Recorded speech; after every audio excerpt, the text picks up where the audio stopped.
They sometimes confuse spending with self-care. So when life starts to feel a little heavy, I deserve this becomes the coping mechanism. But oftentimes, that deserved purchase is really just an attempt to self-soothe without actually addressing the root of the stress. And unfortunately, this only works for a few hours before reality sets back in. So a much better approach is to build a list of things that feel good but cost nothing, such as listening to music, a nature walk, or watching something funny.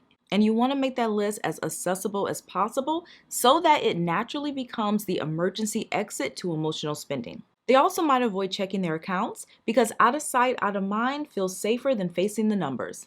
But the longer you avoid it, the scarier it can get. Because broke isn't just a number, it's often a feeling of being out of control, and not looking is sometimes a way to avoid confirming what you already expect. So to move forward, you have to take the scary out of facing the numbers. So consider having weekly money check-ins in a relaxed environment. So light some candles, play soft music, and do whatever else it takes. Because you'll never feel in control of something that you're afraid to look at. Some broke people also treat financial wins like a fluke. So if they get a tax refund or maybe a work bonus, instead of seeing this as a stepping stone, it becomes permission to overindulge because deep down, they don't believe it'll happen again. So normalize having money, and when you get a windfall, don't act like it's not going to happen again. Save some, spend some intentionally, and show your nervous system that money is not a short-term visitor. Many also don't have a plan for their next dollar. So it comes in and leaves before it ever has a job, which creates a life of reaction instead of intention. Broke isn't always just about lack of income. It can also be a lack of direction. So before your next payday, try writing down all of your non-negotiables and your goals, and then give your money a map before it even hits your account. Otherwise, your spending might just follow your mood. You also have some who believe that budgeting is for people who have money. So if you've always felt as if money just slips through your fingers, budgeting might feel pointless, or you might even feel that you don't make enough to create one. But budgeting is just clarity and a way of telling your money where to go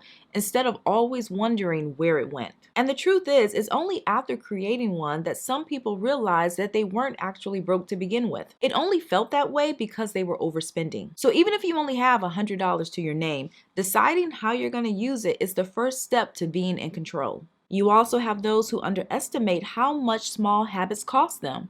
It's rarely the $500 decisions that wreck people. Oftentimes, it's those $8 habits that happen 4 or 5 times a week, such as the fast food, the impulse buys, or the subscriptions they forgot about. These are the quiet leaks that keep some people broke. So for 1 week, track everything you spend down to the penny, and it might be annoying, but it's also eye-opening because this is when patterns will start to show up.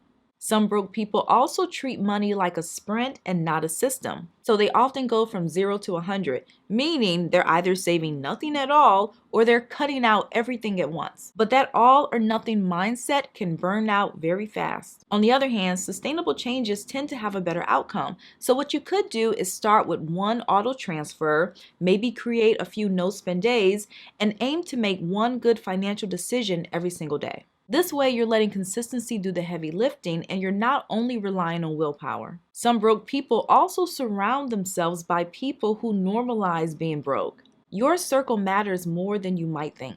So if everyone around you views being behind on bills or living check to check as just how it is, it might be hard to imagine something better. And granted, you might not be able to limit contact with certain people, but what you can do is try and change the direction of those conversations and talk differently. Some broke people also don't know how to separate wants from needs. And to be fair, the line between the two can get blurred when you've been deprived before, in which case everything might feel like a good reason to treat yourself. So a new outfit for confidence, a night out for your mental health, or a trip because life is short. But real power is being able to pause and ask, is this something that I can realistically have now, or is it something that I can save up for and enjoy later without the stress? Some broke people will also define success by what they can show. Some people try to look more financially well off than they actually are, not realizing that too much emphasis on appearance is actually pushing them farther away from stability.